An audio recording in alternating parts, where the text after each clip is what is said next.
भारत जोडो यात्रेच्या प्रचारासाठी सांगलीत आलेले किसान नेता योगेंद्र यादव यांनी भाजपा आणि मोदी सरकारवर चौफेर टीका केली। सांगलीच्या स्टेशन चौकात आयोजित जाहीर सभेत ते बोलत होते।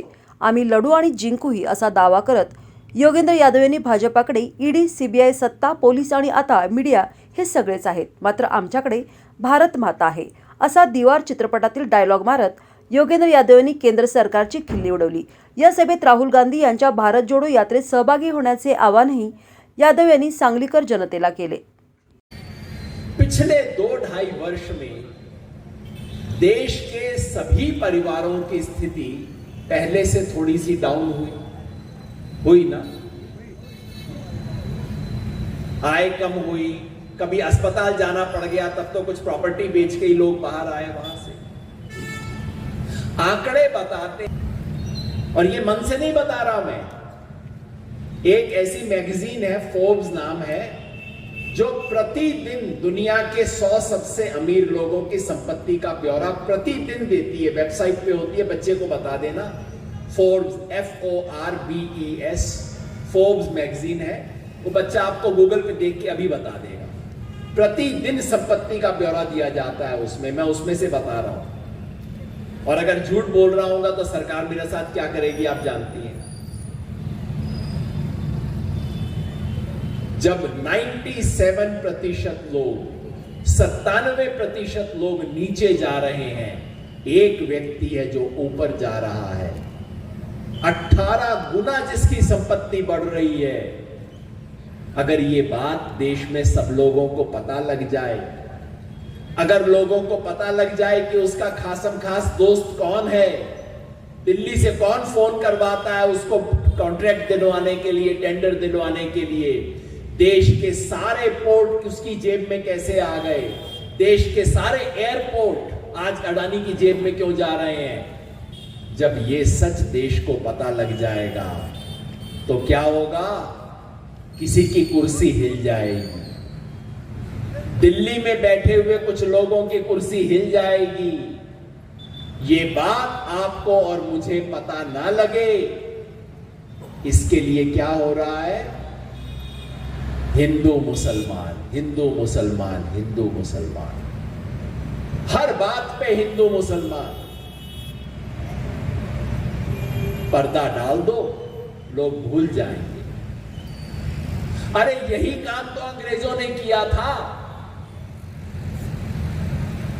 हम इतिहास की पाठ्य पुस्तक में देखते हैं, अंग्रेजों के बारे में क्या सुनते हैं हम, डिवाइड एंड रूल, फूट डालो और राज करो। यही किया था ना अंग्रेजों ने, पढ़ते हैं किताब में हम। वही काम आज दिल्ली और मुंबई से हो रहा है, फूट डालो और राज करो। भाई भाई को आपस में लड़ा दो, उसके बाद अडानी का कौन पूछेगा, उसके बाद महंगाई की बात कौन करेगा। ये देशद्रोही। आप देखिए क्या हो रहा है इस देश में आज। मेरी बहनें यहां बैठी हुई हैं, बलात्कारी लोग, बलात्कारी और हत्यारों को आज माला पहनाई जा रही है। जैसे आपने मेरा स्टेज पे सम्मान किया, वैसा सम्मान बलात्कारी और हत्यारे लोगों का हो रहा है। क्या हो रहा है इस देश में। गुजरात की कहानी आप सुनते हैं, यही काम हरियाणा में हो रहा है। हरियाणा में हमारा एक बाबा है, अपने आप को राम रहीम कहता है, बलात्कारी है, कोर्ट में सजा हो चुकी है, आजीवन कारावास हो चुका है, हत्या की तो डबल आजीवन कारावास हुआ है उसको, और उसे सरकार ने छुट्टी दे दी है कि पैरोल पे जाओ, हमारा इलेक्शन होने वाला है, इलेक्शन में हमारे लिए समर्थन करके आओ। क्या हो रहा है इस देश में। ऐसा देश चाहते हैं। पब्लिक मीटिंग के अंदर खुल्लम खुल्ला आज चुनौती दी जाती है, इस धर्म वाले लोगों को मार दो, इसको काट दो। ऐसा देश बनाना चाहते हैं। इसलिए मैं कहता हूं, आज इस देश को तोड़ने की कोशिश की जा रही है। हम हिंदी में कहते हैं, घर में आग लगा के रोटी सेकने का काम कर रहे हैं। इस देश को चूल्हे की तरह इस्तेमाल कर रहे हैं कि इसमें आग लगाओ और इलेक्शन की रोटी सेकेंगे, वोट मिलेगा इसके ऊपर से। आज हम सब लोग यहां इसलिए इकट्ठा हुए हैं कि हम कहते हैं ये नहीं होने देंगे। लोग पूछते हैं इतने अलग अलग पक्ष के लोग यहां बैठे हुए हैं। मैं कहता हूं नहीं भाई, अलग अलग पक्ष नहीं है। आज इस देश में सिर्फ दो पक्ष हैं। अगर मेरे घर में आग लगी हो तो मुझे क्या दिखाई देगा? मुझे सिर्फ दो पक्ष दिखाई देते हैं। एक पक्ष वो जो पेट्रोल का बोतल लेके घूम रहा है, मेरे घर में आग लगी है और पेट्रोल की बोतल लेके जो घूम रहा है, और दूसरा पक्ष वो जो पानी की बाल्टी लेके आ रहा है।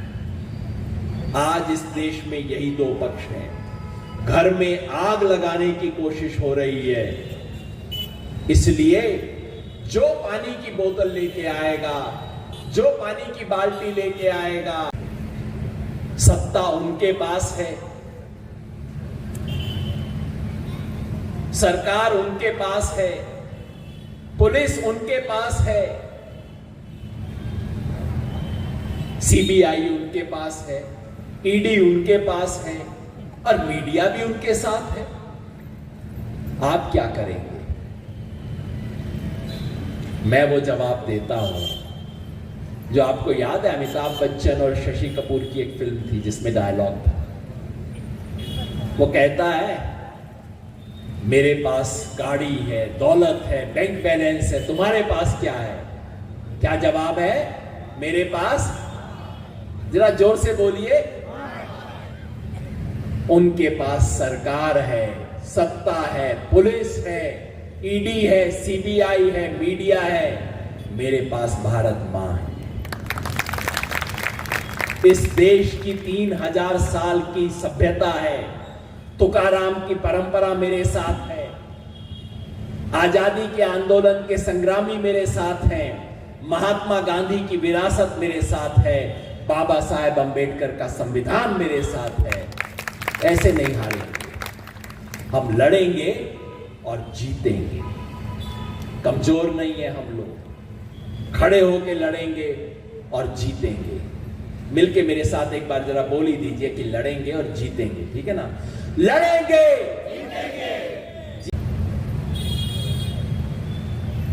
मैं कहता हूं इसका एक और असर हो गया। मेरे से पूछते हैं भाई 50 दिन हो गए, अब तक देश पे और क्या असर पड़ा है?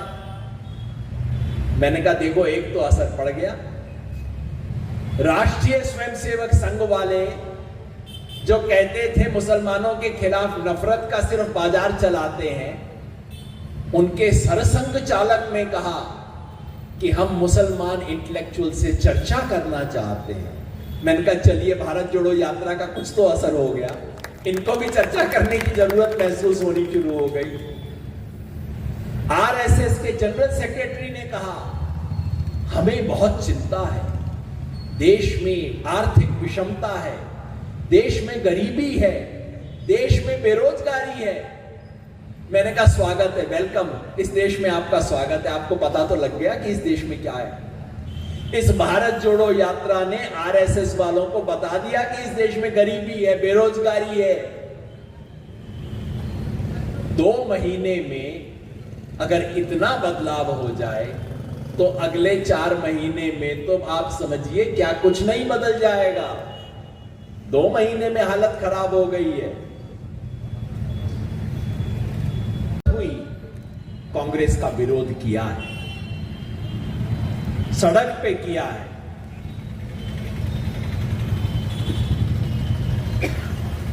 तो आज ऐसी क्या स्थिति बन गई कि हम लोग यहां आके आपके सामने हाथ जोड़ के निवेदन कर रहे हैं। कांग्रेस पार्टी द्वारा शुरू की गई इस यात्रा से जुड़ने के लिए